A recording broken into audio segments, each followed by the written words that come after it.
Okey, dalam bisnes saya akan fokus pada bisnes yang sudah dicapai seperti Archewell Firm Execution. Jadi dah tercapai 200 pengikut di bawah. Maksudnya ada tim yang besar, 200 orang di bawah.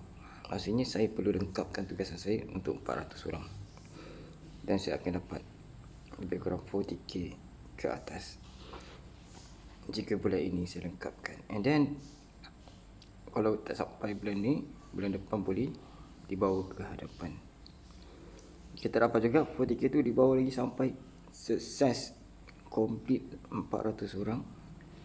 Lebih kurang lah saya akan dapat 40k dalam bulan tersebut, sebulan ni. Jadi itu yang saya jadikan. Biar bisnes tu anda bazirkan duit RM1, RM2 untuk belanja kopi, untuk pengiklanan di Starbucks ke di Zeus Coffee yang tadi ni kan.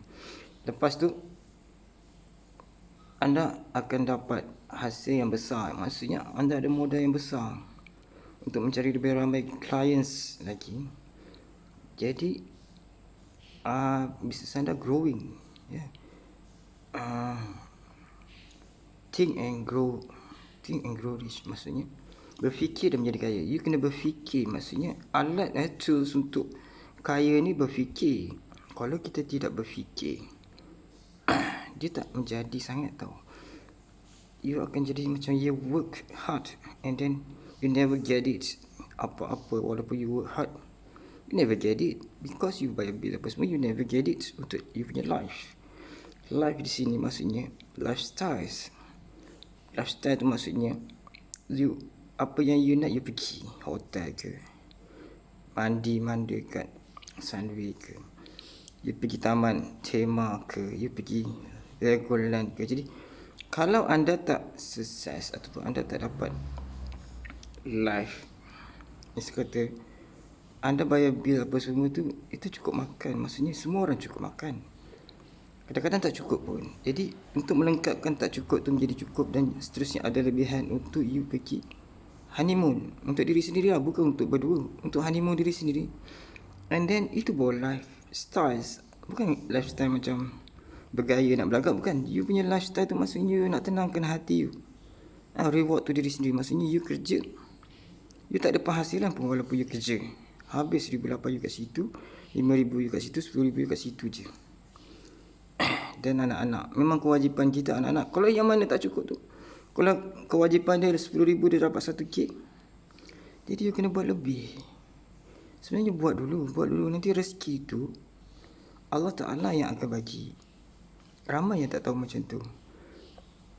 Jadi kenapa perlu you memburu 2,000, 10k sebulan kan, lepas tu 100k setahun.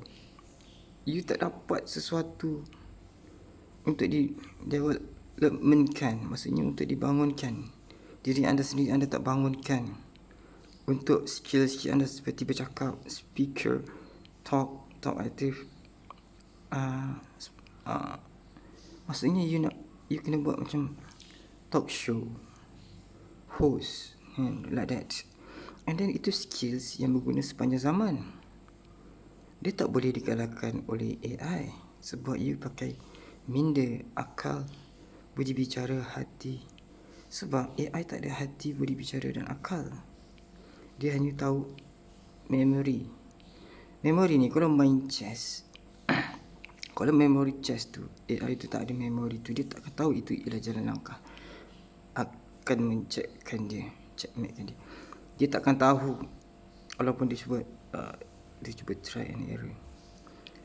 Tetapi siapa yang mempunyai langkah minda yang betul, maksudnya dia tak pakai memori dia sahaja, dia pakai akal dan budi bicara, dia pastinya akan sukses. Okey, sekian, terima kasih.